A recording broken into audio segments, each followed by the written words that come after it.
Ako ang inyong Lolo Pael at ito ang aking kwento. Ang hinalay ng pulis. Sobrang mangha ni Nerlito pagkakita sa bahay ng magiging bago niyang amo, ang pulis na si Mr. Armando Herrero. Tubong probinsya kasi ang edad 28 binata, ito lang din ang una niyang pagkakataong makakita ng mga magagarang bahay na hindi nakikita sa kanilang lugar. Sa katunayan ay sa airport pa lang matapos sunduin ang binata ng pinsan niyang si Bea ay tuwang-tuwa na siya pagkakita sa mga naglalakihang gusali ng kamay nilaan. Si Bea o Bekay ay 3 taon nang naninilbihan sa pamilya Herrero bilang kasambahay. Pinalitan niya si Arlinda na dating kasambahay nila noon na sinasabing tumakas daw matapos magnakaw ng pera at mga alahas ng mag-asawang Herrero. Kaedad lang din ni Bekay ang nasabing babae nang mamasukan nito roon at wala pa halos 1 taon ay nawala na nga ito at hindi na nakita pa. Ang papalitan naman ni Nerlito ngayon ay ang namayapang personal driver ng pamilya na si Mang Kiko na inatake naman sa puso. Malungkot man ang pangyayari para kay Bekay dahil ang Ginoo lang ang palagi niyang kausap sa bahay na yon, subalit nagpapasalamat pa rin siya sapagkat sa kabila ng pagpanaw ng dating driver ay naging malaking oportunidad naman ito para sa kanyang pinsan. Uy, pinsan, nasyak man ako. Kay dili mo man sinabi sa ako na napakaganda pala ng bahay ng amo mo. Grabe, nakakalula ang bahay. Napangiti si Bekay pagtingin sa ekspresyon ng mukha ng kanyang pinsan. Hindi kasi bagay sa itsura nitong brusko at maskuladuhin. Kuya Nerling, para kang tanga sa itsura mo ngayon.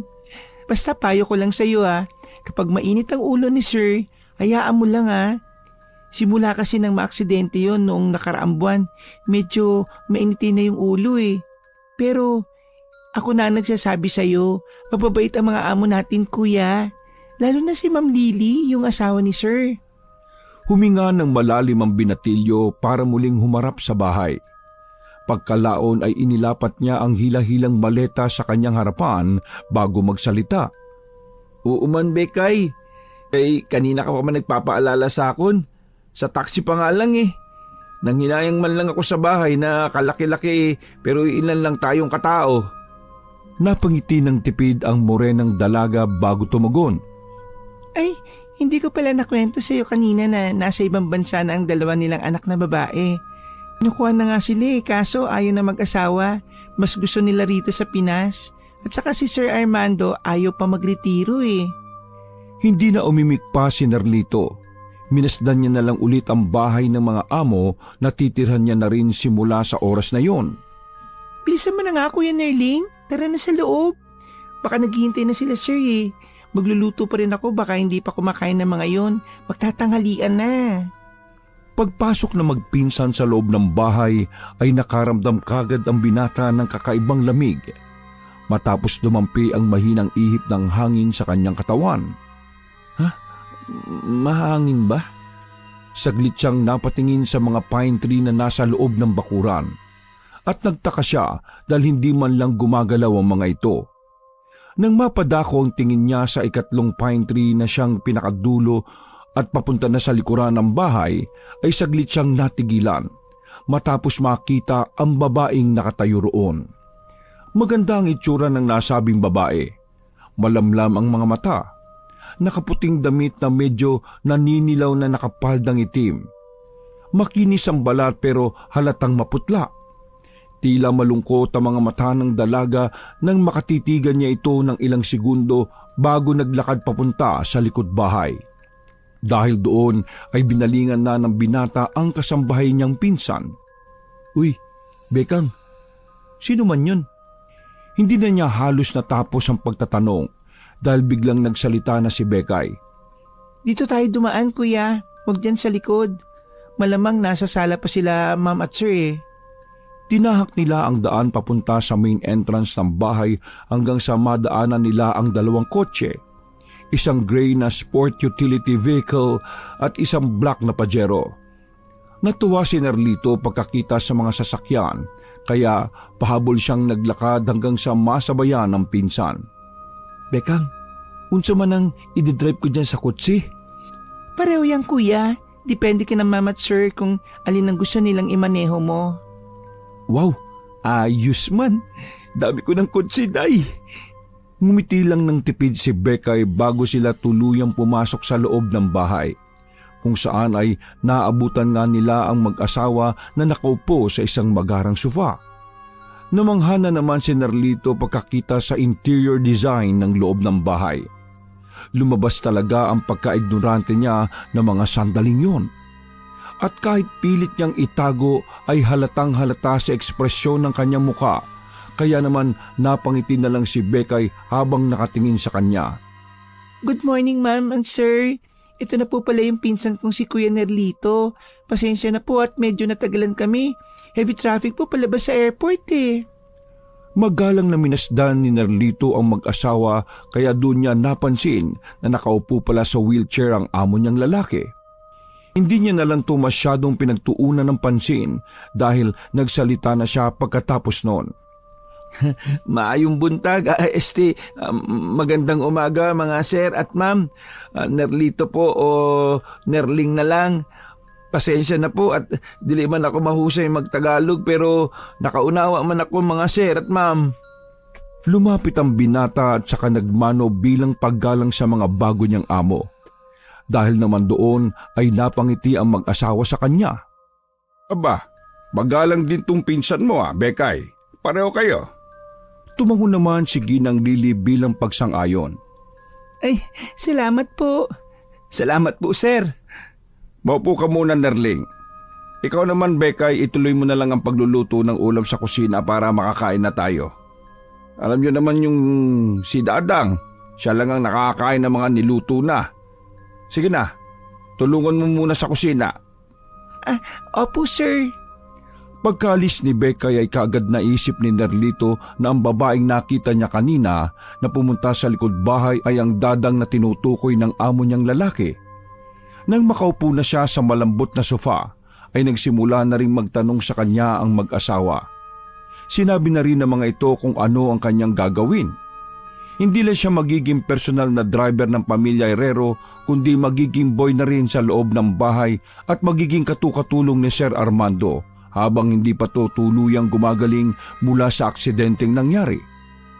Natuwa ang binata dahil sa bukod sa mabait na pakikitungo ng mga amo niya ay maganda rin ang offer ng mga ito na hindi niya sukat inakala. Napasalita tuloy siya sa isip matapos malaman kung gaano kalaki ang sinasahod ng kanyang pinsan. Kaya naman pala nakapagpagawa ang Bekay ng balay nila. Bukod sa malaki ang sweldo wala pa siyang gagastos halos kay libre man lahat. Kaswerte man namin dito Matapos sa mga naisip na yon, ay sa kanya hinarap ang mag-asawang Herrero. Sir, ma'am, pagbutihin ko po talaga ang work ko sa inyo. Di mapapaya ang pinsan ko, promise sir, ma'am. Mabuti yan. At saka may tiwala na kami ng asawa ko dyan kay Bekay kaya siya talaga ang pinahanap namin ng bagong driver. Thank you, sir, ma'am. Nang magkatapos ang ilan pang pag-uusap ay sinabihan na ng mag-asawang Herrero si Nerlito na magtungo sa kusina para magpasama kay Bekay sa magiging bago niyang kwarto. Nang nasa kusina na ang binata ay inabutan niya nga si Bekay na patapos na rin sa pagluluto. Asa raw kwarto ko? Ay, wait kuya. Saka naglakad ang dalaga papunta sa isang pintuan patungo sa likod ng bahay. Ate Dadang, pwede po bang pakisamaan si Kuya Nerlito sa magiging kwarto niya? Hindi ko po kasi maiwan tong niluluto ko, baka masunog ang ilalim Pagkarinig ni Nerlito sa pangalang Dadang ay muli na namang sumagi sa isip niya ang magandang babae na nakita kanina. Para tuloy nagningning ang mga mata niya nung sandaling yon. Kaya kung ano-ano na naman ang mga salitang nasabi ng kanyang utak.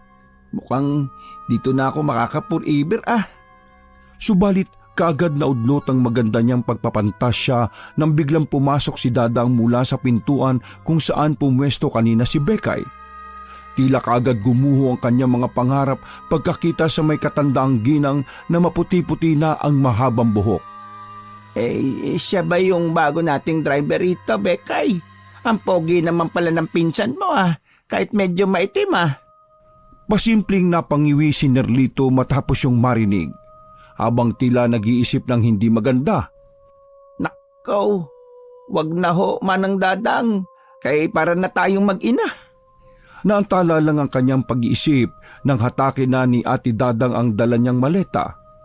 Sunod ka sa akin, Otoy. Ako nga pala si Ate Dadang. Wag na wag mo akong tatawaging nanay kundi jojombagin kita. Napakunot noo ang binata habang nakaharap sa kanyang pinsan na parabang nagtatanong dito. Jombagin? Napangiti lang si Bekay bago siya mahinang itinulak palabas ng pintuan. Sinundan nga ng binata ang ginang hanggang sa madako sila sa mga pine tree kung saan niya nakita kanina ang magandang dalaga.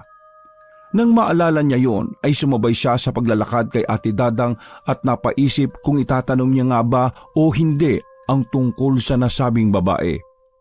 Nakita mo yon, Otoy? Napatingin sila pareho sa pinakadulo ng bakuran kung saan ay mayroong dampa pero elegante pa rin kung titingnan. Diyan dati nakabahay yung dating driver dito. Ngayon, ikaw na ang babahay dyan Masinop at malinis yung si Kiko kaya dapat ikaw din, Otoy. Nerling na lang po, Ate Dadang. Hindi na umimik ang ginang. Pagdating nila sa nasabing kubo ay kaagad binuksan ni Ate Dadang ang pinto at tumambad nga sa paningin niya ang mabango at malinis na silid na mayroon na ring sariling banyo. Nalinis ko na rin yan. Ikaw na lang ang bahalang mag-maintain ng kalinisan Hindi kasi kami allowed pumunta dyan. Alam mo na mga amo natin medyo stricto. Ay, salamat kaayo. Mag-ayos lang po ako ng gamit tapos magpunta na rin ako doon. Kaya baka may tulong man kayong kailangan, ate. Magpahinga ka na lang muna. Ipapatawag na lang kita kapag kakain na tayo nila Bekay. Mamaya pasasamahan kita sa pinsan mo na ikutin tong bahay para alam mo ang mga pupuntahan mo. Yumukod ang binata bilang pasasalamat at nang muli siyang humarap sa ginang ay nahagip ng paningin niya mula sa hindi kalayuan ang babaeng nakita kanina. Papunta yun sa kusina kung saan nagluluto si Bekay. Ate Dang, ma-question lang ho. Bukod sa akong pinsan at sa imo, meron bang ibang kasambahay dito? Ay, oo, meron. 3 kaming kasambahay dito. Ako, si Bekay, at saka... Hindi na naituloy ng ginang ang kanyang sinasabi dahil mula sa kanilang kinaroroonan ay nadinig na niya ang alarm ng washing machine. Ay sige na't mag-ayos ka na ng mga gamit mo't magpahinga. May labahan kasi ako Maya na lang tayo mag-usap kapag manananghalian na Salamat po ulit. Pagalis ng ginang ay muli na namang nabuhay ang binata matapos malaman na meron pa pala silang isang kasambahay. Sure na ako, kapag nakilala ko yung babae, mapurmahan ko kaagad yun para magka-forever na ako. Pagsara niya ng pinto ay sinimulan na nga ng binata ang pagsasalansa ng mga gamit niya. Mula sa maleta ay isa-isa niyang inilagay ang mga damit sa wardrobe na naroon. Nang matapos na, ay natutuwa at namamangha siyang sinuri ang kabuuan ng dampa.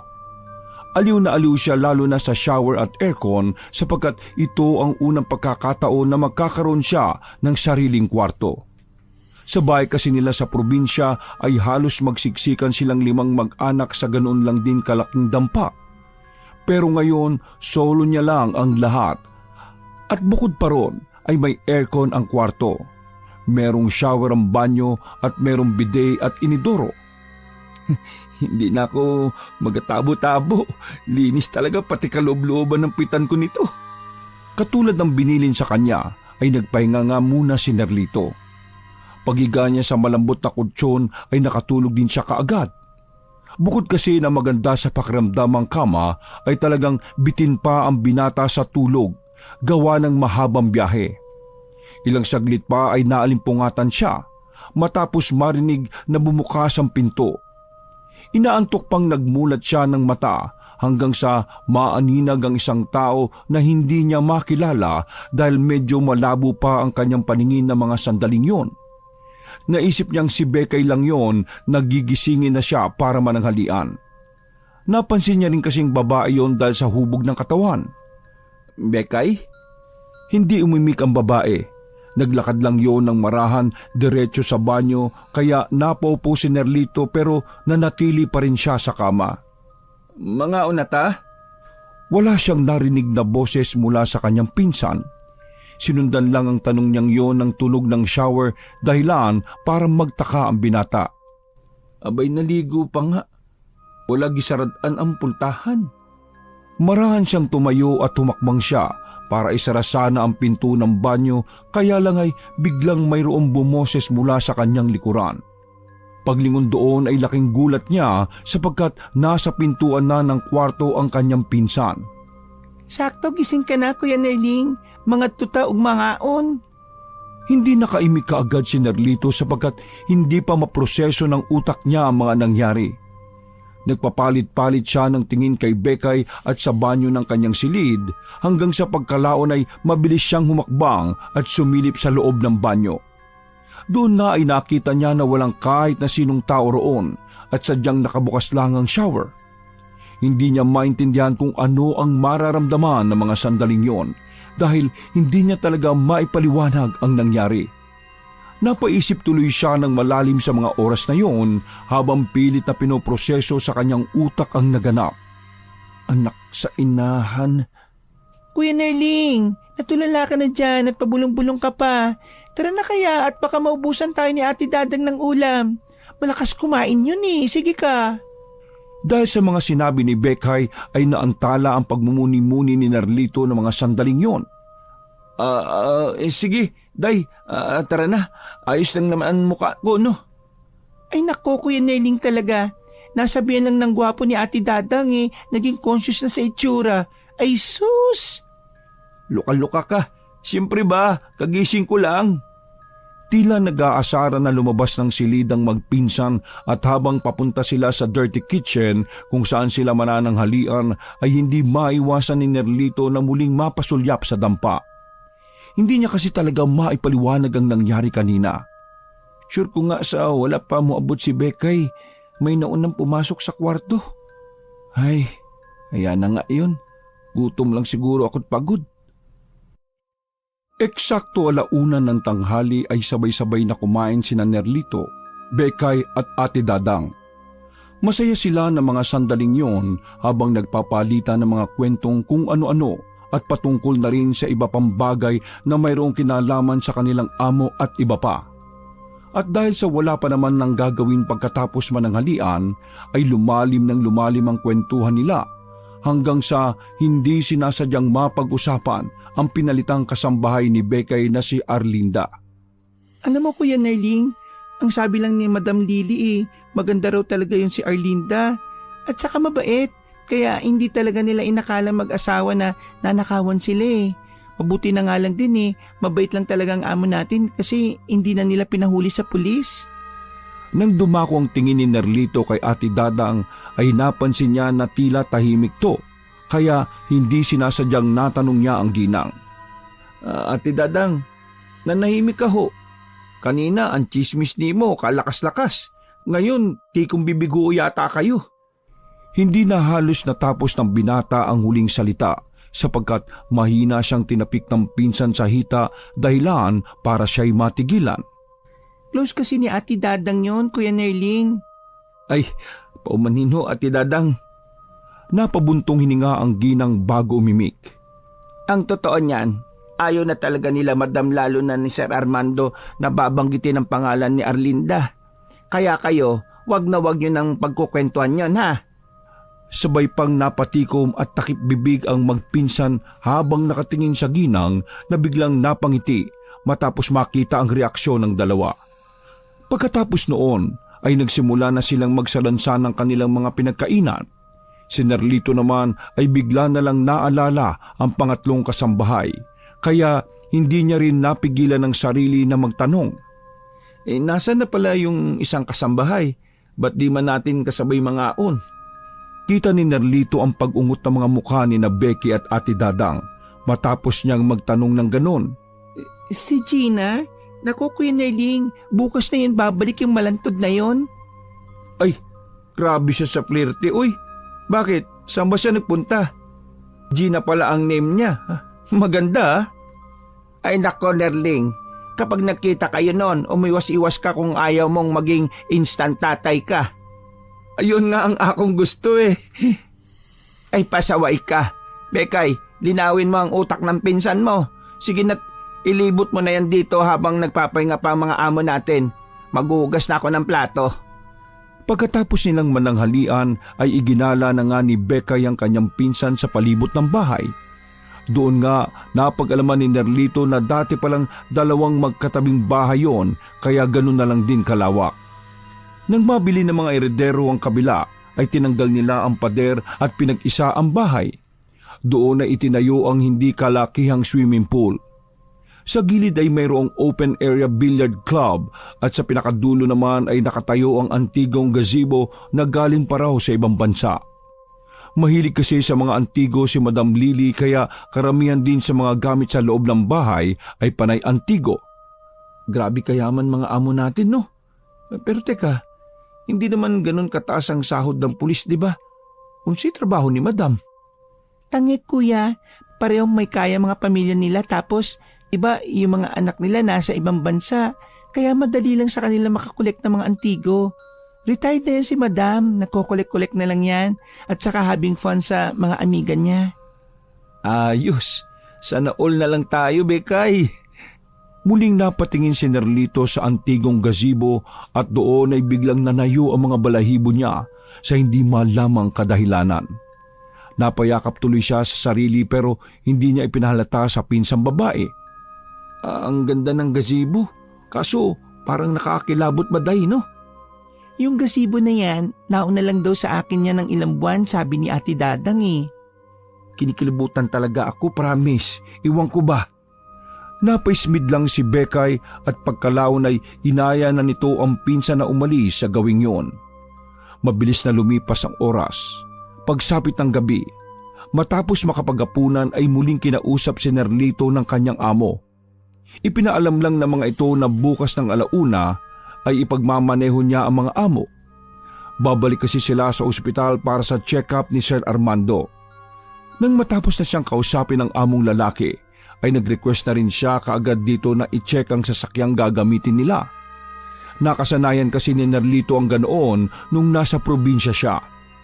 Pagpayag ni Sir Armando ay nagtungo na kaagad siya sa parking area at sinuri ang itim na pajerong para sa lakad nila bukas. Inabot din siya ng 5 minuto sa pagsusuri ng buong parte ng sasakyan. At nang masiguro niyang ayos naman ang takbo at walang problema ay nakahinga siya ng maluwag. Maayo kay naa sa maayong kondisyon ng sasakyan. What a relief. Pagkasara niya sa pinto sa bandang driver's seat ay hindi sinasadyang napatingin ang binata sa kinaroroonan ng swimming pool. Kita kasi yun mula sa kanilang pwesto pati na rin ang antigong gazebo na nasa pinakadulo. Eksaktong pagdako ng tingin niya roon ay mayroon siyang napansin na tila tumalamsik sa tubig. Kaya marahan siyang pumunta doon para masipat kung ano ang nahulog sa swimming pool na siyang dahilan ng pagtilamsik ng tubig doon.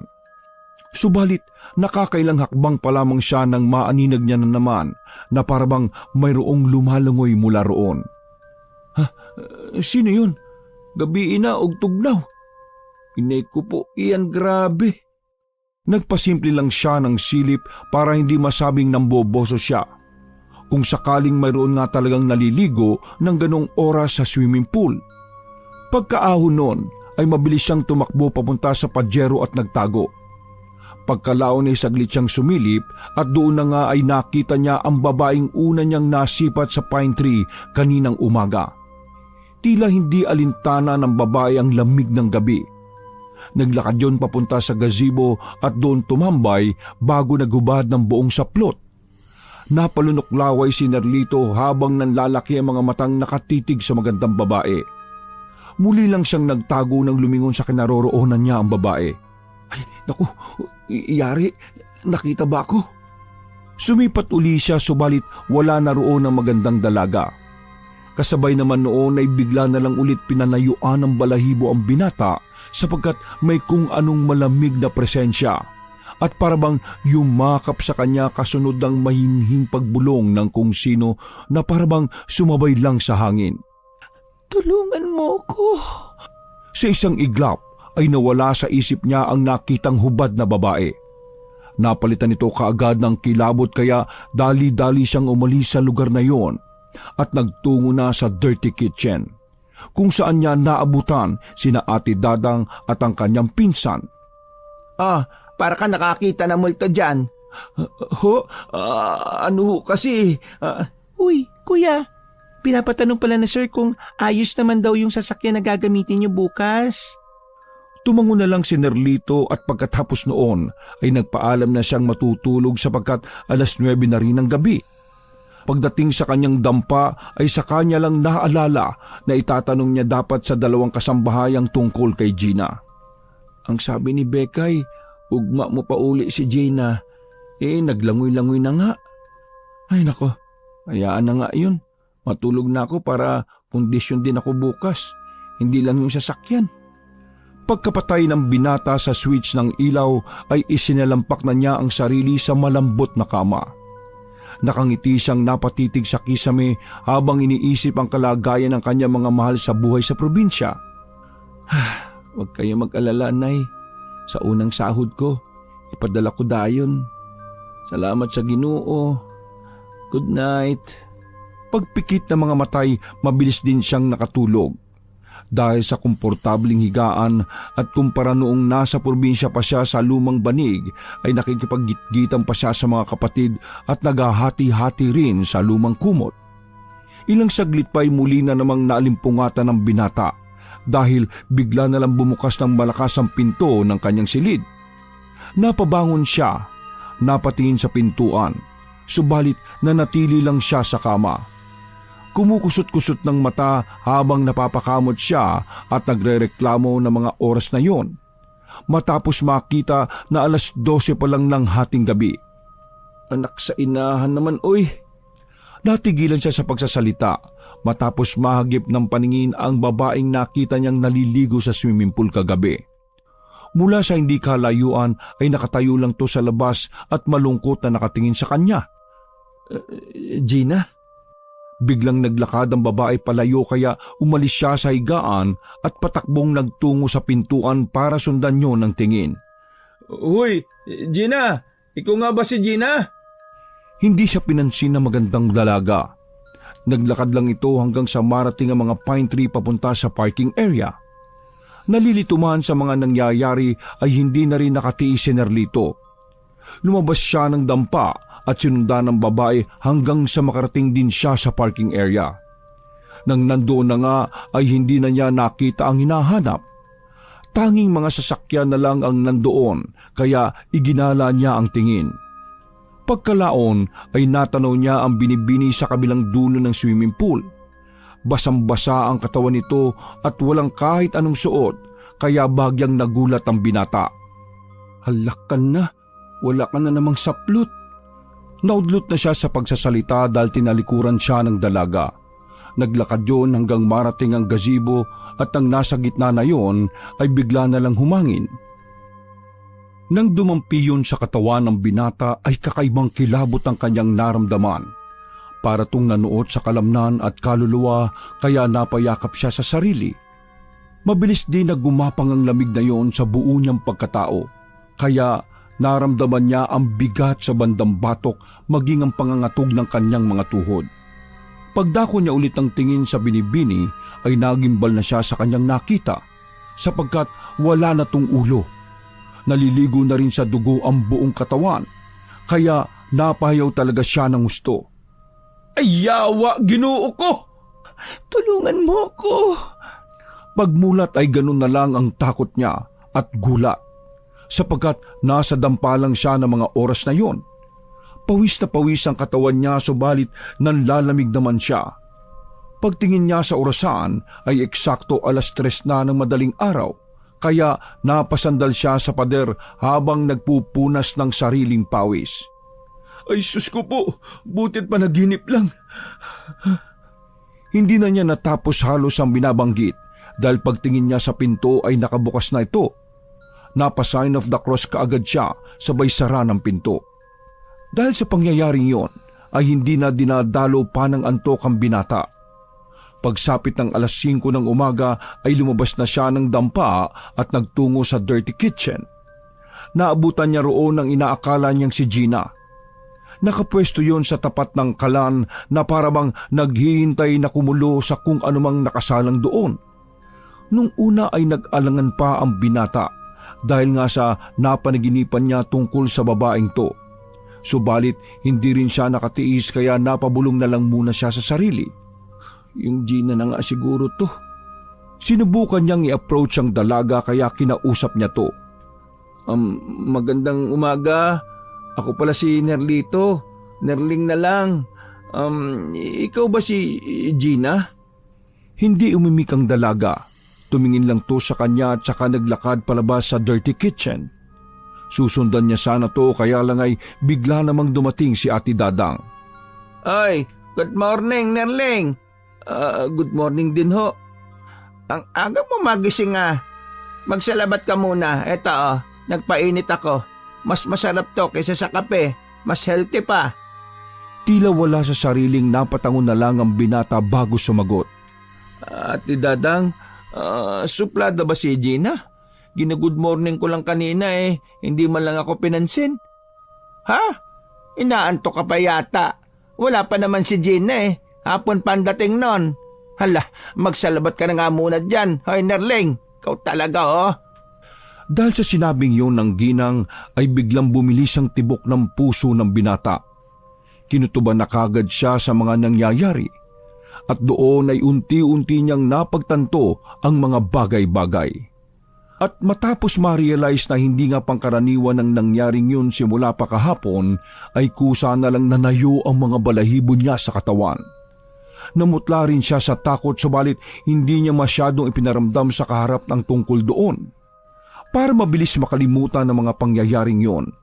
Pagkatapos niyang uminom ng salabat at mag-almusal ay nagpasya muna siyang magtungo sa swimming pool area para linisin yon. Doon din ay pinagnilay-nilayan niya ang mga pangyayari simula pa kahapon nung nakita niya ang babaeng inakala niyang si Gina na isa sa mga kasambahay doon. Sino kaya yung babaeng yun? Ganong nagparamdaman siya na ako? Doon ay sumagi rin ulit sa isip niya ang paulit-ulit na bulong ng babae na naririnig niya sa tuwing nagpapakita ang babae. Tulungan mo ako.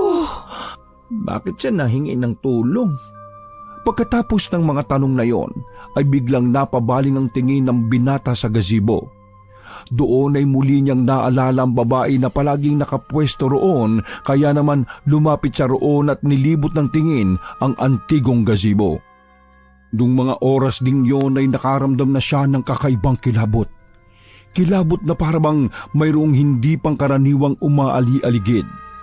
Dahil probinsyano, malaki ang paniwala ni Nerlito pagdating sa mga bagay na hindi pangkaraniwan katulad ng multo, engkanto, aswang, lamang lupa, demonyo, anghel at iba pa. Minsan na rin kasi siyang nakasaksi ng mga ganoong bagay sa kanilang lugar. Muli siyang napayakap sa sarili habang inililibot ang tingin sa buong bakuran. 5:30 pa lang ng umaga kaya medyo madilim pa rin ang paligid. Tumungtong siya sa loob ng gazebo at saka muling gumala ng tingin bago mahinang nagwika. Day, kung sino man ikaw na nagparamdam sa akon o nagpapakita o nagpabulong-bulong ba, please naman, tell me kung ano may tulong ko sa iyo. Pagkatapos sabihin ni Nerlito mga yon ay tila ba biglang huminto ang oras. Nabingi rin siya sa sobrang katahimikang namayani sa buong paligid. Pagkalaon ay mas tumindi ang malamig na presensyang kanina'y nararamdaman. Mas bumigat din to kaya napahawak siya bigla sa haligi ng gazebo habang kabadong nagmamasid sa paligid. Tulungan mo ko. Nang marinig niya ang salitang yon, ay masumigpit ang pagyakap niya sa sarili habang iginagala ang paningin. At kahit nangingilabot ay nilakasan niya ang loob para lang malaman ang totoo. Kung bakit tumihingi ng saklolo ang babae. Please, Day, hindi ko man alam paano ka matulungan. Do something para malaman ko ba?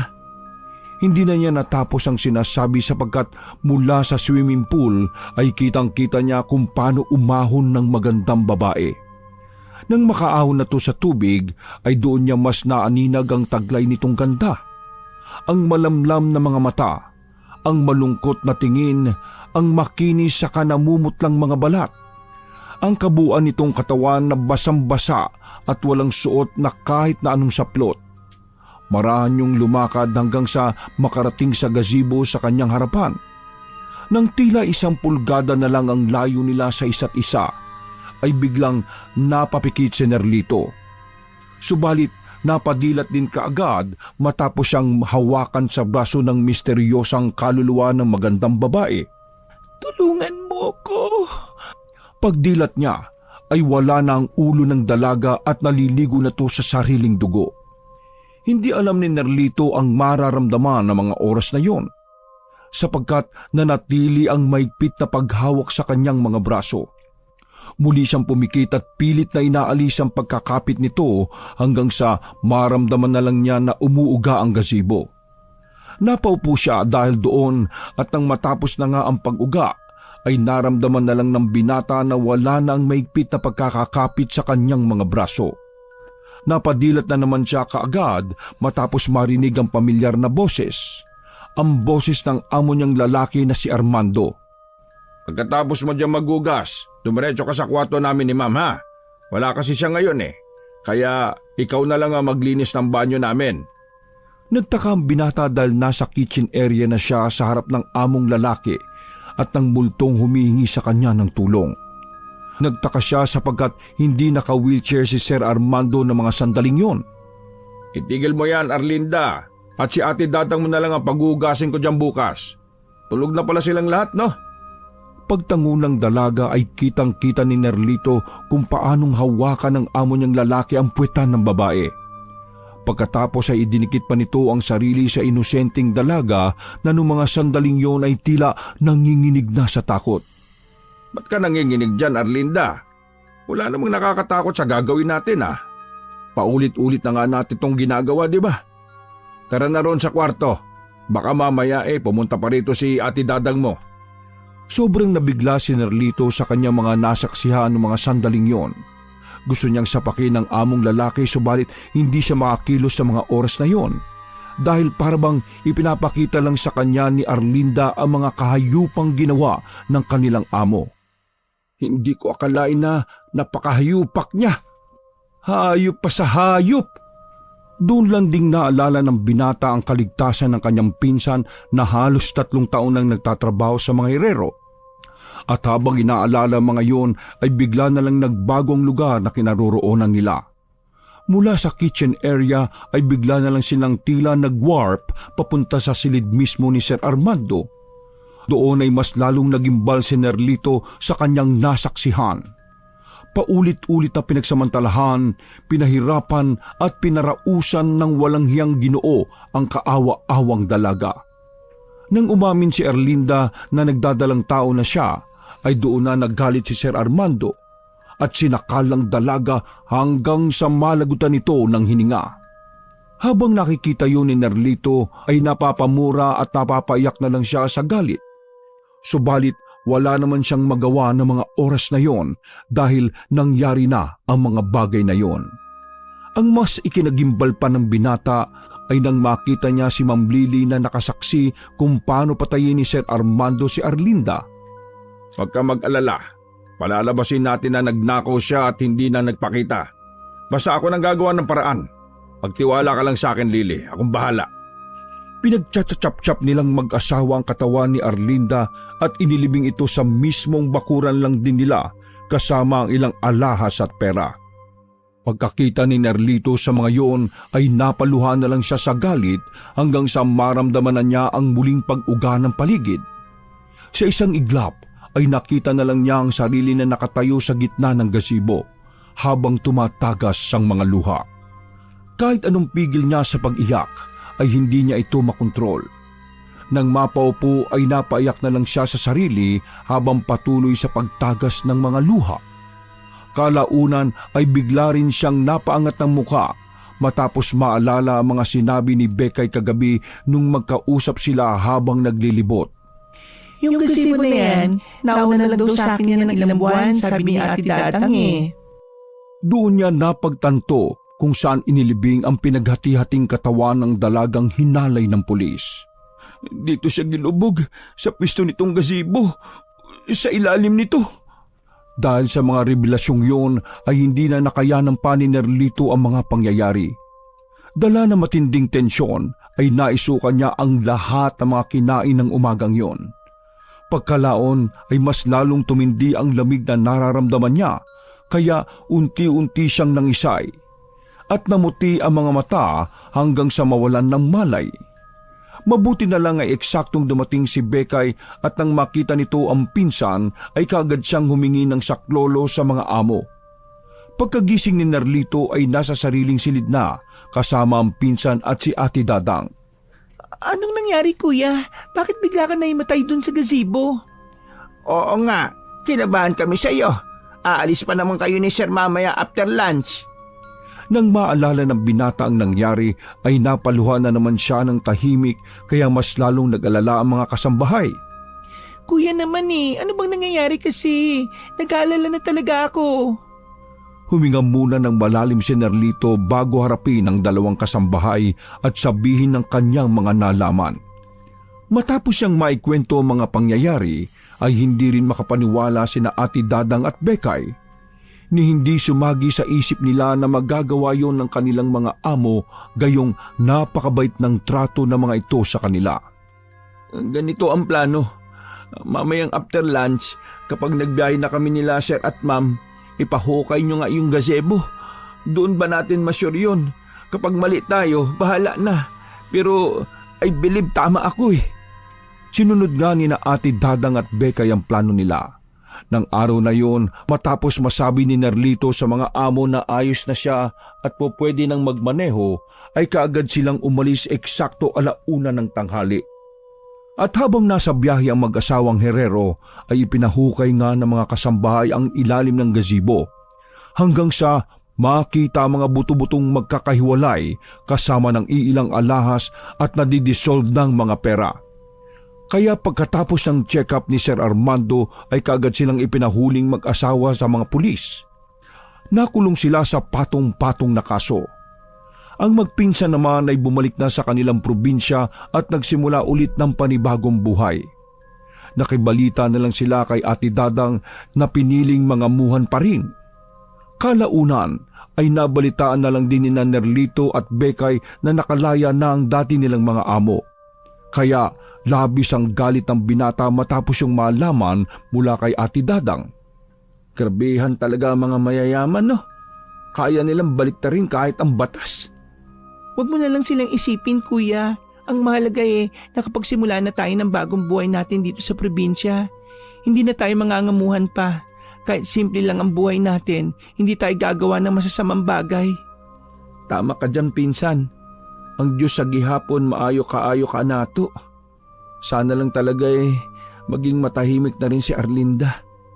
Mula sa hindi kalayuan habang naglalakad sila sa bukid ay natanaw ng binata ang isang dalaga sa gitna ng bukirin ng hapong yon. Natigilan siya pagkakita kay Arlinda na kumakaway sa kanya.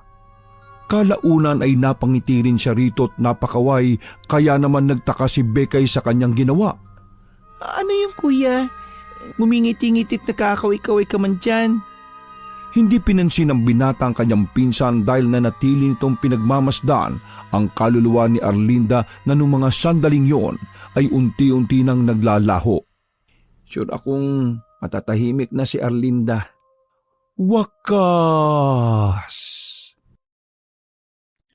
Ako ang inyong Lolo Pael at ito ang aking kwento.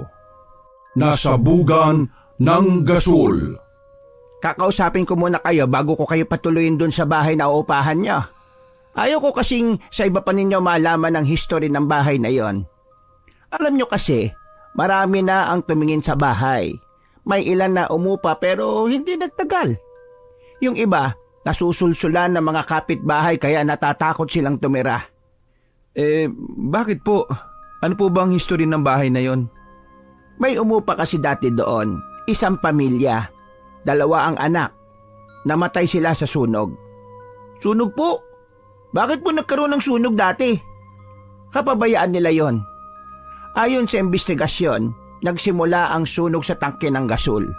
Siguro singaw yon kaya sumabog. Hindi po nakalabas ang pamilyang yon? Hindi, kasi nilagyan nila ng padlock ang loob ng bahay.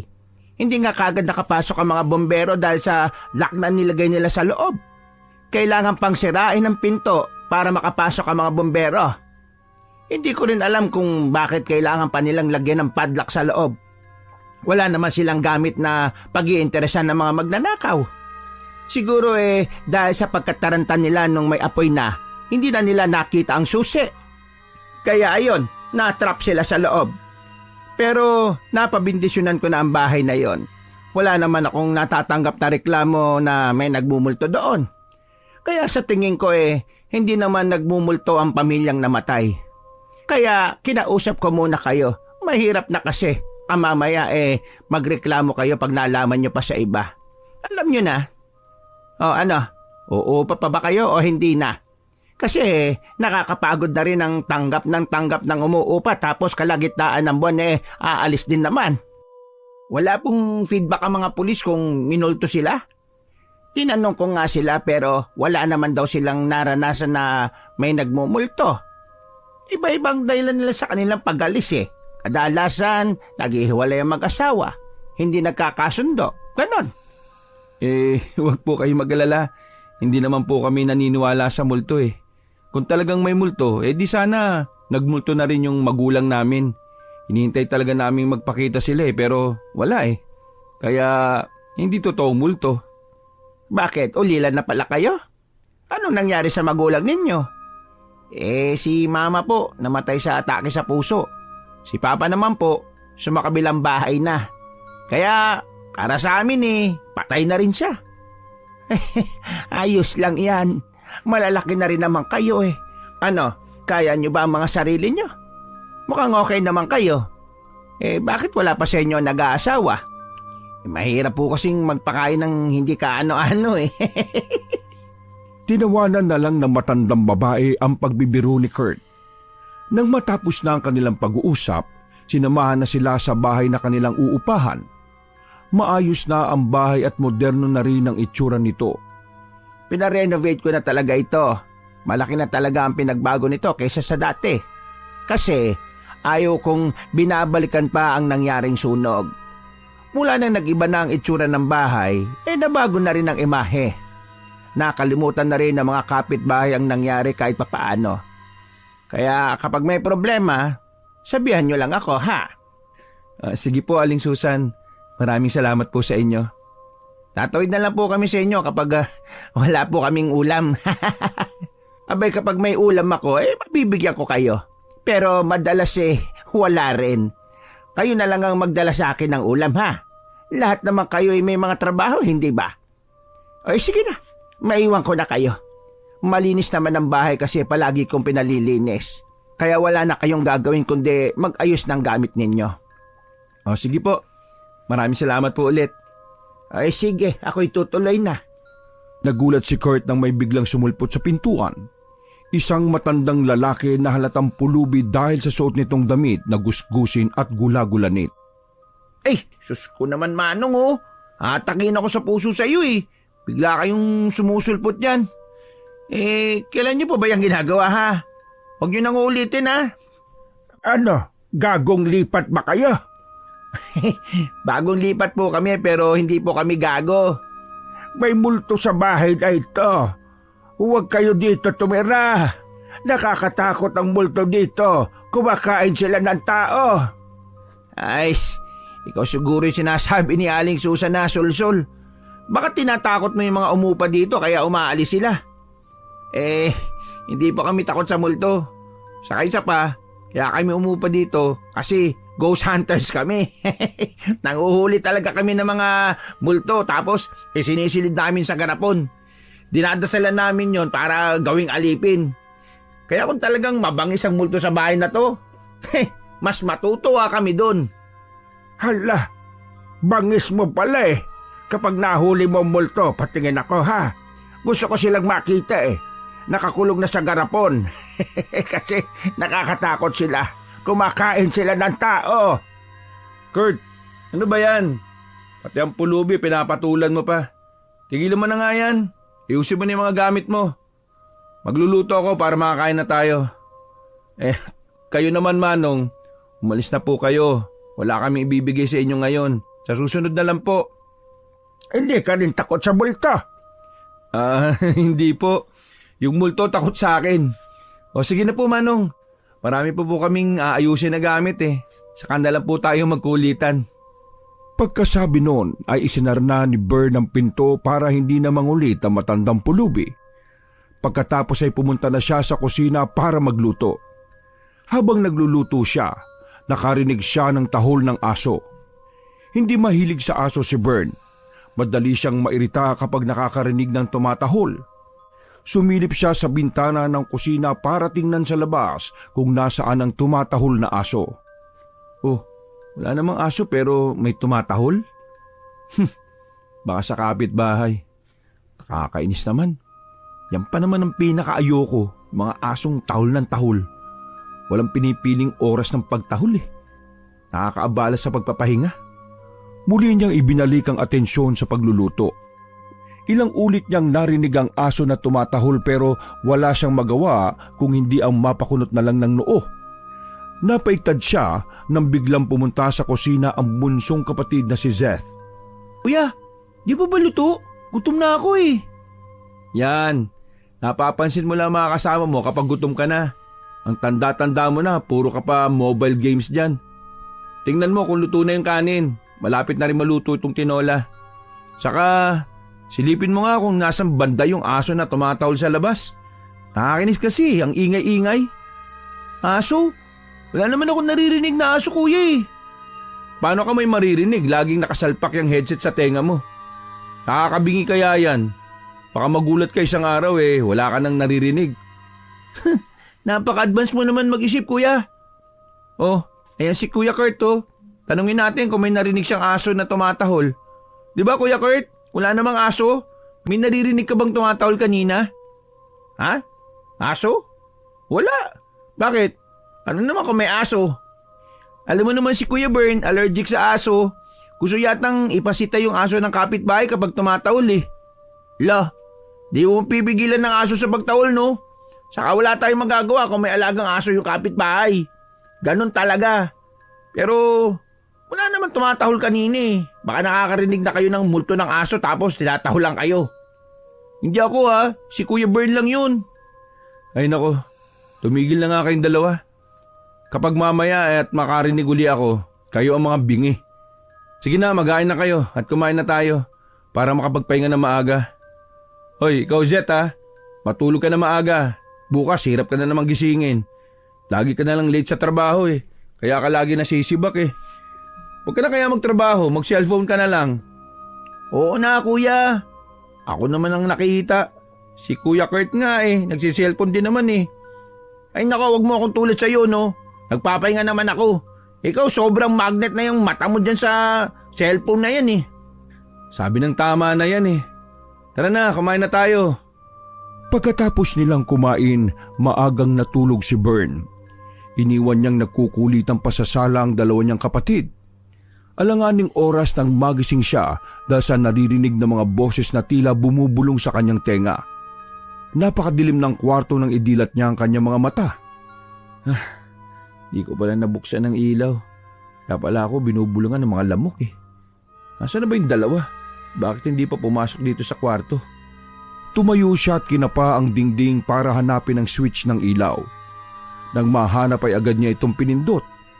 Napasigaw siya nang makitang may bata sa loob ng kwarto. Ay, hilang yan naman oh. Napapikit siya at napahawak sa dibdib. Humagod siya ng hangin para pakalmahin ang sarili pagkatapos ay dumilat na. Hinagilap niya ng tingin ang bata. Oh, nasaan na yun? Hilang yan naman oh. Wala nga pala kaming kasamang bata. Bakit naman nagkaroon ng bata dito sa bahay? Ano ba yun? Namalikmata siguro ako. Ay, nasa na ba yung dalawang kumag kong kapatid? Lumabas siya ng silid para hanapin ang dalawang kapatid. Pagkalabas niya ng kwarto ay bumungad agad sa kanya ang isang aso na kulay brown ang makapal na balahibo. Tinahulan siya nito pagkatapos ay tumakbo papunta sa kusina.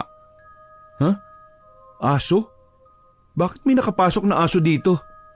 Langya tong dalawang to. Iniwan pa yatang bukas yung pinto sa main door eh.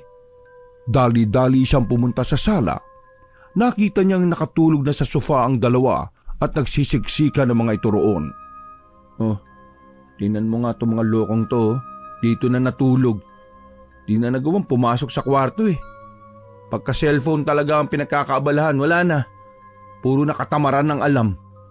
Iniwan niya muna ang dalawa para hagilapin ang asong nakita niya. Tiningnan din niya ang pinto. Nakasarado naman ito at nakalak din. Siguro nakapasok yung aso nang hindi nila napansin kaya napagsara na ng pinto. Nasaan na ba yung asong yun? Di yung pwede dito sa loob. Pinuntahan niya ito sa kusina. Nakarinig siya ng tahol na mahina at parang nagtatago ito. Tinatawag niya ang aso para lumapit pero hindi ito lumalabas sa pinagtataguan. Hinagilap niya ito sa buong kusina pero hindi naman niya makita. Binuksan din niya ang mga cabinet sa ilalim ng lababo pero wala namang aso na nagtatago roon. Tiningnan din niya sa banyo pero walang aso siyang nakita. Nawala na rin ang naririnig niyang tumatahol makalipas ng ilang sandali. Bigla siyang napalingon sa sala dahil may naramdaman siyang tao na naglalakad ng mabilis. May nahagip siyang tila anino na mabilis na tumakbo. Kasunod noon ang pagsigaw ng kapatid na si Zeth.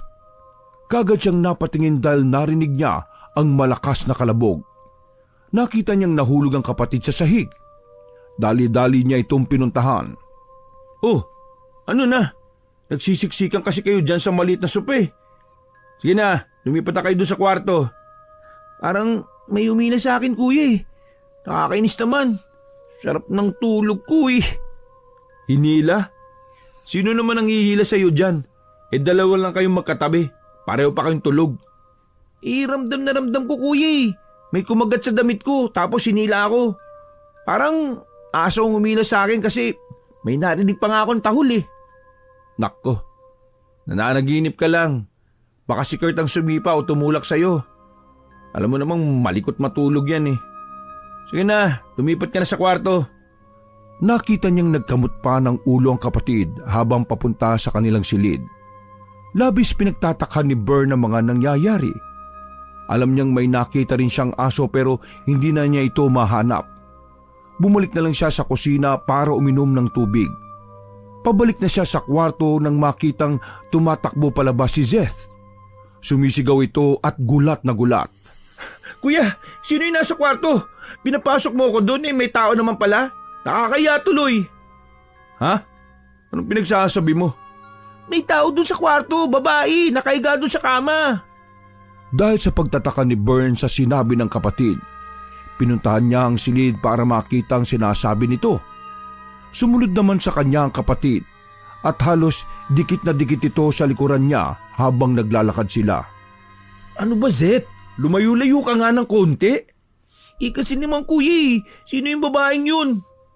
Pagkapasok nila, sabay nilang sinuyod ng tingin ang buong silid. Wala naman silang nakitang babae sa kwarto. Nasaan na yung babae? Wala naman ah. Alam mo, Zeth, kaka-cellphone mo yan. Kaya sabi ko sa iyo tigil-tigilan mo na yung pagsiselfon at hindi maganda ang dulot ng sobrang gamit niyan eh. Sige na, matulog na tayo. Bago pa akong gigising kasi magluluto pa ako ng pambaon natin para bukas. Kasi nga kuya, baka nandito pa yung multo ng pamilyang namatay. Maghanap na lang kaya tayo ng ibang mauupahan. Yan ang hirap sa'yo kapag nalaman mo yung history ng bahay Kung ano-ano iniisip mo. Kaya nadadala mo sa reality. Dahilan din yan ng puro gadget bakit nga ba tayo umalis sa inuupahan natin? Di ba? Dahil sa kung ano-anong sinasabi mo. Kesyo kung ano-anong nararamdaman mo. Oo nga kuya, nakakasakit na nga ako dun Mabuti talaga iniwan na natin yun Baka dun pa ako mamatay Nakakailang apartment na ba nilipatan natin, Zeth? Hindi na tayo namirmi. Baka pwedeng tumagal naman tayo dito kung pwede. Bawasan mo kasi yung kakatutok mo dyan sa cellphone mo Hindi totoo ang multo at walang multo dito sa bahay na to, okay? Iniisip mo lang lahat ng yon. Kaya Mabuti pa matulog na tayo. Sige na, maiga ka na. Tigilan mo yung kakapanood ng horror na yan. Hindi na umangal pa si Zeth kaya bumalik na rin sa pagtulog si Bern. Maaga siyang nagising para magluto ng babaunin nila sa trabaho.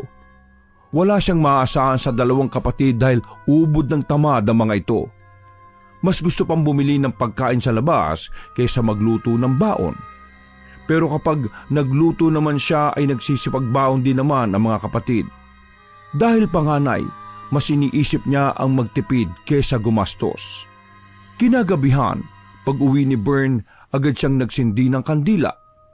Bumili siya ng mga kandila bago umuwi dahil iniisip niyang baka sagot yun sa nag-umpisang kababalaghang nararanasan nila.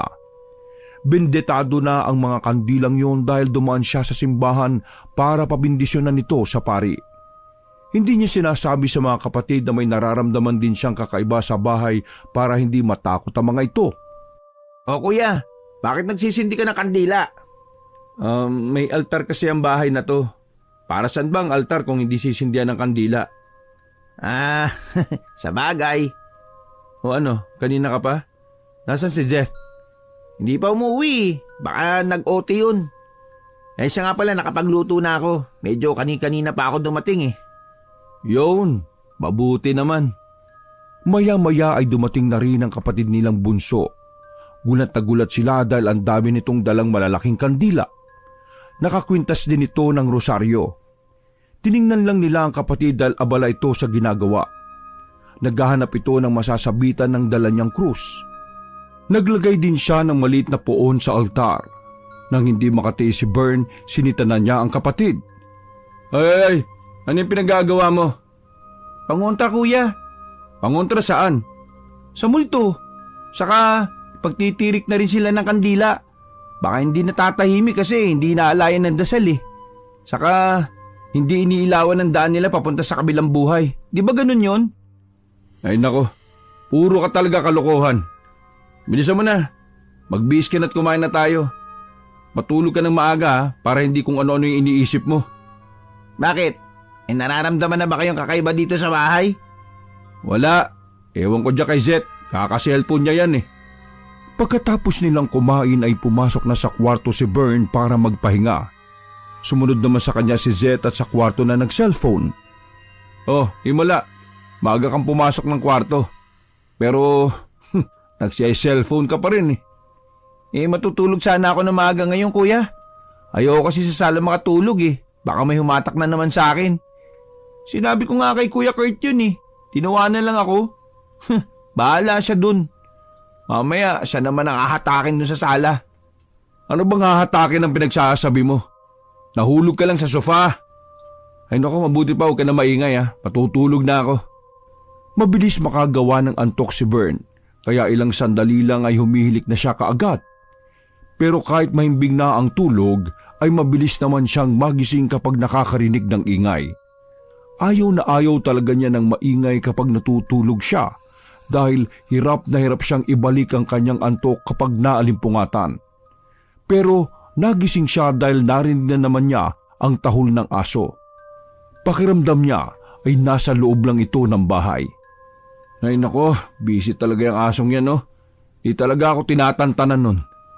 Teka nga, pag nahuli ko talaga yon, hahambalusin ko talaga. Patayo na si Bern sa kama nang mahagip ng mata niya si Zeth. Gising pa rin ito at nagse-cellphone pa rin. Pero titig na titig ito sa kanya dahil sa pagtataka nang marinig ang kanyang sinabi. Oh, bakit ganyan ka makatingin? Gising ka pa rin? Nagse-cellphone ka pa rin? Kasi kuya, wala naman ako naririnig na aso eh. Ano ba, nananaginip ka ba? Di pa ako natutulog pero wala naman akong naririnig na ingay. Baka nga nananaginip lang ako.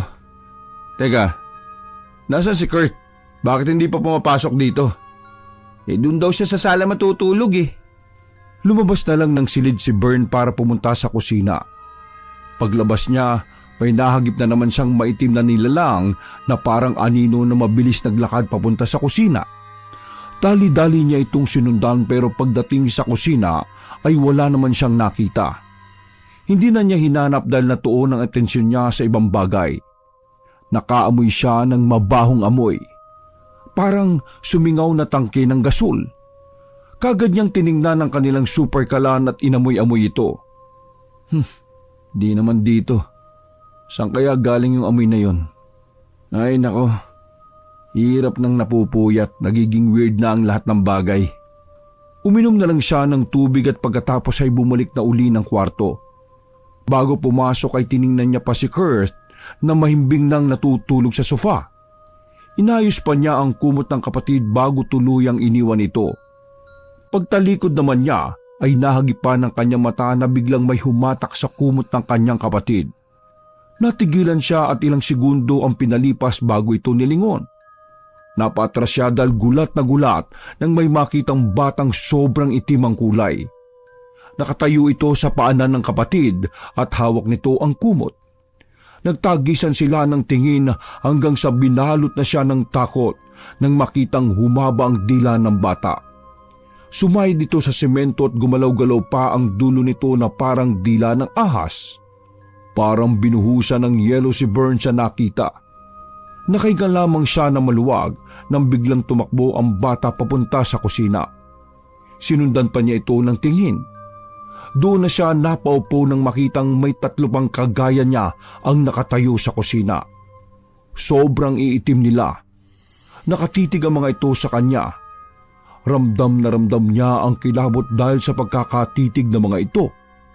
Maya-maya pa'y lumapad ang ngiti nila at sabay-sabay na lumawit ang dila hanggang sa semento.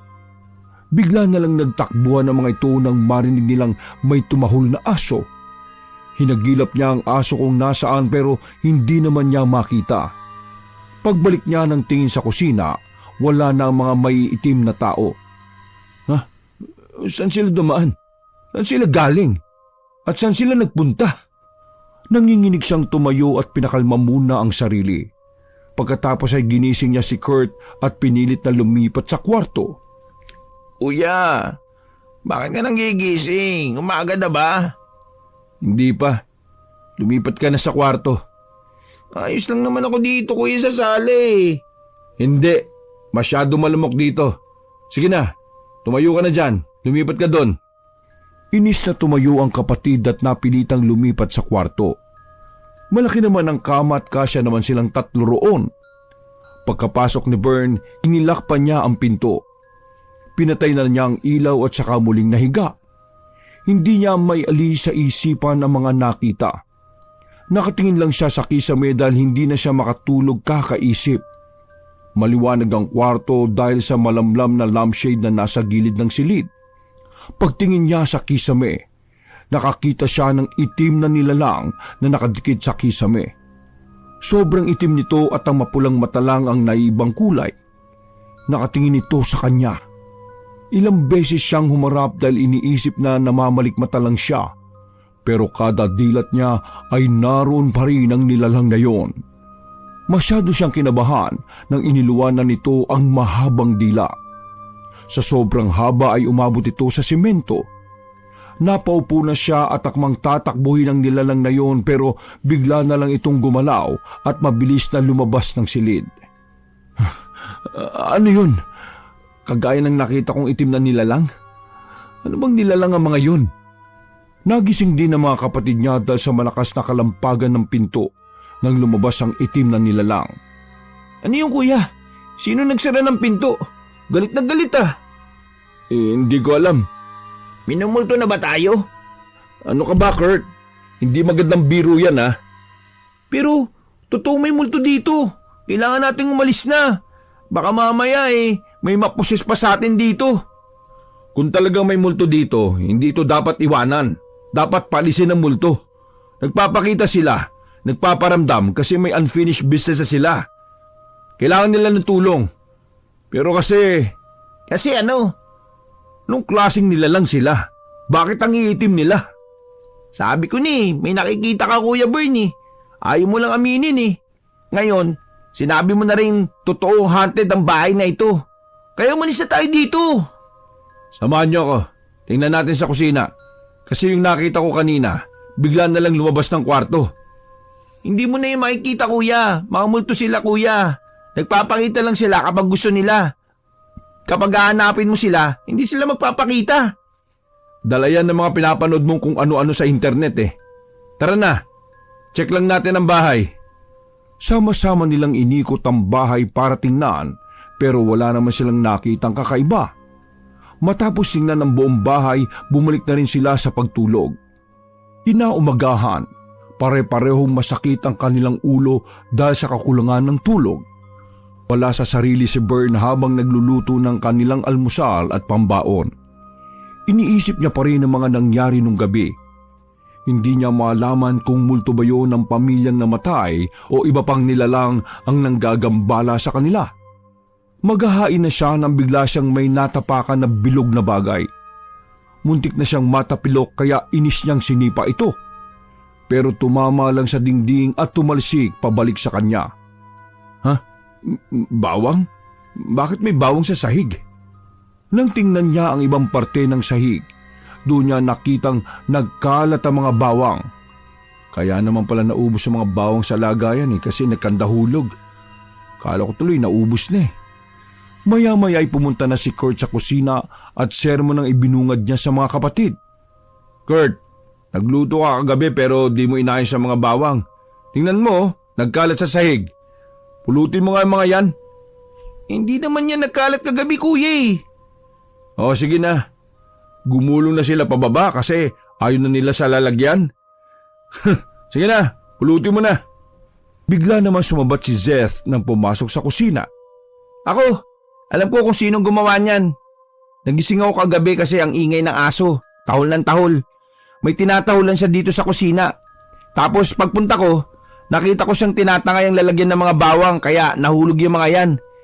Hinabol ko nga kaso biglang nawala. Ano? Aso? Bakit naman magkakaaso dito sa bahay? Wala naman ako narinig na aso kagabi. Kung meron man, magigising dapat ako noon kasi mababaw ako matulog. Ang sabihin mo, kakaselfon na naman kuya. Ay nako, bahala ka nga kung ayaw maniwala. Ikaw nga tong panay nakakarinig ng tahol ng aso eh. Umpisa pa lang natin dito eh. Basta alam ko, may kakaiba talaga dito sa bahay na ito. Nararamdaman ko. Parang laging may nakatingin sa atin eh. Lalo na sa sala, lagi silang nandun. Ang bigat ng pakiramdam ko sa sala. Oo na, Zeth. Sige na, kumain na tayo. Huwag na muna natin pag-usapan yan. Papasok pa tayo sa trabaho, no? Bilisan nyo na ang kilos, ha? Dig nyo pa babae. Pagkakakupad ninyong kumilos. Basta ako, wala akong nararamdaman na kahit na ano. Paano? Manid ka, Kuya Kurt. Nainis na sa pagsaway si Bern sa mga kapatid niya. Kaya binatukan na niya ang mga ito dahil mauuwi na naman sa asaran at pikunan ang sinisimulang usapan ng dalawa. Nang makagayak na sila, sabay-sabay na rin silang lumabas ng bahay. Bumulagan na naman sa kanila ang matandang pulubi. Malapad ang ngiti nito na parabang tuwang-tuwa. Ano na? Nagpapakita na ba sila? Nakilala nyo na? Natigilan ng magkakapatid at seryosong tiningnan lang ang matanda. Kakausapin na sana ni Zeth ang matandang pulubi nang pigilan ni Bern ang kapatid. Tara na, pasok na. Huwag nang kausapin yan. Out of this world ang pag-iisip niya, no? Kapag pinaniwalaan niya siya, katulad na rin niya kayo. Kasi kuya, baka talagang may alam siya eh. Ay nako, mag-uubos ka lang ng oras, Zeth. Malilate na tayo. Tara na! Hindi na sila pinansin na matandang pulubi na patuloy pa rin sa pagtawa at pagsasalita ng mag-isa. Kahit nasa trabaho si Bern, iniisip pa rin niya ang mga nangyayaring kababalaghan sa kanilang inuupahan. Dahil hindi siya mapakali, maaga siyang umuwi. Dumaan muna siya sa simbahan para humingi ng holy water. Balak niyang wisikan ng holy water ang apartment baka sakaling umalis ang mga nanggagambalang itim na nilalang. Naglalakad pa lang siya pauwi ng bahay ay nakita na niya ang matandang pulubi na naglalakad-lakad na paramang sumasayaw pa sa tapat ng apartment na inuupahan nila. Nagmadali siya sa paglalakad para kausapin ang matanda. Habang palapit ay nakita na siya nito. Lumapad ang ngiti ng pulubi nang makita siya. Sinalubong siya kagad nito ng kausap. Ala, hindi pa rin kayo aalis? Manong, Ayos sana kitang kausapin kasi nagdadalawang isip ako eh. Dapat ba kitang paniwalaan? Huwag ako ang paniwalaan mo. Dapat paniwalaan mo ang nakikita mo. O sige po. May kasama nga kami nakatira sa bahay na yun. Paano ko sila mapapaalis? Bawang, kalamansi, galit sila doon. Ha? May multo bang takot sa bawang at kalamansi? Hindi sila basta-basta multo. Kumakain sila ng tao. Kitang-kita ko. Dati, nabibiktima sila. Nasa bubungan sila ng mga bahay. Kumakain sila ng tao. Totoo! Anong klaseng multo ang kumakain ng tao? Ay nako, ibali na nga lang. Sige o Manong, salamat na lang sa pagsagot. Ayaw maniwala. Totoo naman ang sinasabi ko eh. Umahaba ang dila nila. Sinisip-sip nila ang dugo ng tao. Mga aswang yon. Aswang ang buong pamilyang namatay sa sunog noon. Biglang natigilan si Bern nang marinig ang sinabi ng matandang lalaki. Nanlalaki ang mata niya habang tinitingnan ito. Doon niya naisip na baka nga totoo ang sinasabi ng matanda dahil nakita niya mismong humahaba nga ang dila ng itim na mga nilalang na yon. Dahil sa sinabi ng matanda, umalis uli si Bern. Nagpunta siya sa palengke para bumili ng bawang at kalamansi. Bumili na rin siya ng pang-ulam nila. Pagka-uwi ng bahay, inilapag muna niya sa lababo ang biniling karne. Pagkatapos ay nagdikdik siya ng bawang at naghiwa ng kalamansi. Kinuha niya ang mga naipon nilang maliliit na plastic na bote ng soft drinks. Doon niya inilagay ang katas ng kalamansi na hinaluan niya ng dinikdik na bawang. Nilagyan din niya ng dinikdik na bawang ang hiningi niyang holy water. Nang matapos ay winisikan niya ang buong bahay ng holy water. Habang nagwiwisik siya, narinig niya ang pagtunog ng plastic bag sa lababo.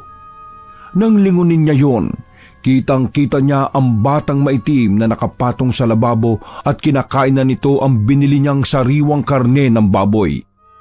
Dali-dali siyang pumunta sa kusina at nang makalapit ay kaagad niyang winisikan ng holy water ang bata. Napasigaw ang bata na parabang nasaktan siya. Nakita pa niyang umusok ang katawan nito at maya-maya'y naglaho na. Multo nga! Bigla rin siyang nataranta nang marinig ang aso. Nasa likuran na niya ito at umaangil sa galit. Kinagat siya ng aso sa damit at pilit na hinahatak. Nanlilisik ang mga mata ng aso at labas na labas ang pangil nito. Nang wisikan niya ito ng holy water, bigla rin naglaho ang aso. Ha? Multo rin ang asong yun? Hindi pala alaga ng kapitbayang asong yun? Ay nako, multo rin pala. Kasama kaya siya sa nasunog noon? Nang matapos na si Bern sa pagwiwisik ng holy water sa buong bahay, nagsindi siya ng mga kandila at itinulos sa lahat ng sulok. Nagsindi rin siya ng kandila sa altar at nag-alay ng taimtim na panalangin. Pagkatapos ay nagsimula na siyang magluto ng kanilang hapunan. Maya-maya ay nagdatingan na ang mga kapatid nito. Puro reklamo ang bungad ng mga ito. Anong amoy yun? Bakit amoy na amoy ang bawang? Oo nga, grabe naman. Ano kayang niluluto ni Kuya Bern? Tumuloy ang dalawa sa kusina at saka nag-usisa. Kuya Bern, hindi kami kumakain ng hilaw na bawang. Lutuin mo naman. Hindi yung pagkain. Nagwisik ako ng katas ng bawang sa buong bahay. Ha? Bakit naman? Para saan? Mabisa raw pantaboy ng lamok. Hindi naman malamok dito ah. Lamok ba talaga ang tinataboy mo o yung multo? Pwede bang pantaboy ng multo ang bawang? Yaks! Ang baho talaga! Ang sakit sa ilong! Huwag na nga kayo magreklamo dyan. Basta, hayaan yung ginagawa ko. Wala namang masama eh. Maglinis kayo ng katawan at nang makakain na nga tayo. Nakakatakot ang bahay, ang daming kandila. Para tayong member ng kulto. Nabatukan na lang ni Kurt si Zed pagkatapos ay binulungan. Huwag mo nang kantsawan ang ginagawa niya. Alam mo naman ang ugali niyan. Kapag nabwisit yan, nyari ka. Daig pa ang babae kung magalit si kuya. Baka sa labas ka matulog mamaya, sige ka. Kaya pabayaan mo na sa trip niya. Baka nga naman maitaboy ang multo dito sa bahay eh. Sige na nga, kapag naitaboy niya yung multo gamit ang bawang at kandila, ibang klase. Magtatayo na tayo ng albularyo team. Sira ulo ka talaga.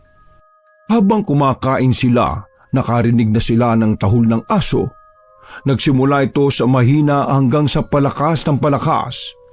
Nagkatinginan sila dahil pare-pareho na silang narinig yon. Naririnig niyo ba? May aso na naman tumatahol. Ay ano naman, normal naman na tumatahol ang aso, di ba? Naririnig mo rin, Kuya Kurt? Hindi yun literal na aso, multong aso yun. Alaga siguro nung nasunog ng pamilya dito. Talaga ba? Paano mo nasabi? At saka, anong gagawin natin ngayon mga kuya ko? Kurt, buksan mo ang pinto. Ha? Bakit kuya? Para lumabas yung aso. Naguguluhan man si Kurt, sumunod pa rin siya sa utos ni Bern. Pero pagdating niya sa pintuan, bigla na lang siyang napasigaw. Kuya, bakit nakapadlock ang pinto? Ha? Anong nakapadlock? May padlock kuya, hindi lang isa oh. 3 ito nakalagay dito. Dahil sa pagtataka, napatakbo na roon si Bern at Zeth. Nakita nilang may 3 padlock na nga ang nakalagay sa pinto. Oh, bakit may padlock? Paano nagkaroon ng padlock ang pinto? Zeth, kumuha ka nga ng martilyo doon sa toolbox. Pagtalikod ni Zeth ay hindi na siya makagalaw. Napatras siya hanggang sa masiksik na siya sa 2 kapatid. Ano Zeth? Sabi ko kumuha ka ng martilyo. Bakit ka nagsiksik dito? Mga kuya, kasi may nakaharang sa daan eh.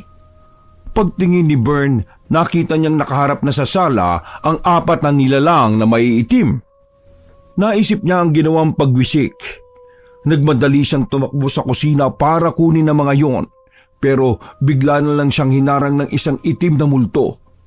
Nahawakan siya sa damit at marahas siyang itinulak. Sumadsad siya sa semento at dumaus-os hanggang sa makarating sa kusina. Nagsigawan sina Zeth at Kurt nang malaman na nagsalita ang isang multo. Umalis na kayo sa teritoryo namin. Sa amin ang bahay na ito, hindi kayo pwedeng manatili rito. Nakita ni Bern na pinagtutulungan na ang mga kapatid niya ng mga multong itim. Dali-dali siyang tumayo at kinuha ang mga boting may kataas ng kalamansi at bawang. Pagkatapos ay binalikan niya ang mga multo at pinagwiwisikan ang mga yon. Galit na galit siyang binalingan ng mga ito. Hindi niya tinigilan ang mga ito sa kakawisik sa katas ng kalamansi at bawang. Inihagis din niya ang iba pang bote sa mga kapatid. Bilisan niyo! Wisikan niyo rin sila! Kahit nagtataka, sumunod na lang sina Kurt at Zeth. Hinarap nila ang iba pang multo at winisikan din ang mga ito. Galit na umangil ang mga multo. Napalood na sila sa semento habang pilit na pinoprotektahan ang sariling gamit. Sa kanilang braso, kada lapat ng likod sa kanila ay umuusok sila at unti-unting nalulusaw ang kanilang balat. Para silang unti-unting tinutupok ng apoy. Nangulubot ang kanilang balat hanggang sa lumambot at unti-unting nahihiwalay sa buto. Naglalabasan ng pangil ng mga ito. Pati ang mga kuko nila ay humahaba. Pilit pa rin silang inaabot para kalmahin pero hindi nila magawa dahil sinalubong lang sila ng katas ng kalamansi at bawang na iwinisik ng magkakapatid. Tama na! Tigilan niyo na kami! Wag! Kami ang tigilan nyo! Hindi na sa inyo ang bahay na ito! Matagal na kayong patay! Nasunog na kayo sa bahay na to! Wala na kayong dapat sa mundong ito eh! Kung may lugar pa sa inyong mga aswang ang kabilang buhay, pumunta na kayo doon. Huwag na kayong manatili dito. Sige na, umalis na kayo. Hindi kami natatakot sa kagaya ninyo. Maya-maya ay bigla na lang silang nakaamoy ng pagsingaw ng gasol. Napatingin sila sa kusina. Nakita nila ang aso na nakaharap sa superkalan at tahol ito ng tahol. Maya-maya ay nagpabalik-balik ang aso sa pagtakbo mula sa kalan papunta sa mga amo niyang aswang. Pilit na inahatak ng aso mga amo nila na tila ba sinasabi na umalis na sila doon. Pero bigla na lang natahimik ang pamilyang aswang at niyakap na lang ang kanilang alaga. Maya-maya ay unti-unti nang luminaw ang itsura ng mga multo. Bumalik ang anyong tao nila. Nagyakapan na lang sila at nag-iyakan. Dahil patapang na ng patapang ang amoy ng gas na nasisinghot nila. Hanggang sa unti-unti silang nakaamoy ng nasusunog. Panay ang hagilap nila kung nasaan yun pero wala naman silang makita. Wala na rin ang pamilyang multo na kanilang nakakasagupa. Pero ilang segundo matapos silang maglaho, narinig naman nila ang hirap ng mga ito habang nasusunog. Ang mga iyakan nila, panaghoy, mga sigaw at daing ay dinig na dinig nila. Pero wala sa kanila ang humingi ng tulong. Ilang segundo rin ang nangyaring yon hanggang sa marinig ni Bern ang salita ng lalaking multo. Nagpasalamat ito sa kanilang paglaya. Doon nakita ni Bern sa kanyang isipan na sinadya ng pamilyang yon na sunugin ang sarili nila dahil ayaw na nilang maging aswang. Ayaw na nilang mambiktima pa ng iba. Nang matapos ang nangyaring yon, bumalik na ang lahat sa normal na parabang walang nangyari. Wala na yung padlock, naglaho na rin. Oo nga, ibig sabihin, nagparamdam lang sila sa atin. Ipinakita lang nila sa atin ang nangyari sa kanila, kung paano sila namatay dito. Parang gano'n na nga. Ibig sabihin, wala na sila talaga. Umalis na sila. Hindi na sila babalik. Hindi na sila magmumulto. Hindi ko alam. Mag-alay na lang tayo ng dasal para sa kanila, para tanggapin sila sa langit. Anong klase nga ng nilalang yun, Kuya Bern? Ewan, baka aswang. Kung aswang sila, hindi nga sila tatanggapin sa langit. Kailangan nga nila ng dasal. Ibig sabihin mo, Zet, mag-aaral ka na magdasal mula ngayon? Bakit ako lang? Saka, bakit pa natin gagawin kung pwede lang iwanan na lang natin yung bahay na ito eh? Marami pa namang ibang apartment dyan eh. Kapag iniwan natin to, mag-uumpisa na naman sila magparamdam sa bagong uupa dito. Kaya hindi sila matatahimik kasi walang tumutulong sa kanila. Iniiwan lang sila. Kaya lagi silang nagpapanibago ng pagpaparamdam. Kailangan nila ng tulong para tuluyan na sila makaalis dito. Tayo talaga yun? Grabe naman oh. Sa akin ayos lang. Tama si Kuya Bern eh. Kung hindi tayo ang magbibigay ng tulong sa kanila, sino pa? Mula nga noon, tuwing gabi bago sila matulog, nagsisindi sila ng kandila sa altar at nag-aalay ng panalangin para sa pamilyang aswang na namatay sa sunog. Mula nang ginawa nila yon, hindi na sila nakaramdam ng kahit na ano. Nag-aalay sila ng dasal sa loob ng 9 na gabi at tuluyan ng natahimik ang bahay na kanilang inuupahan. Wakas! Ako ang inyong Lolo Pael at ito ang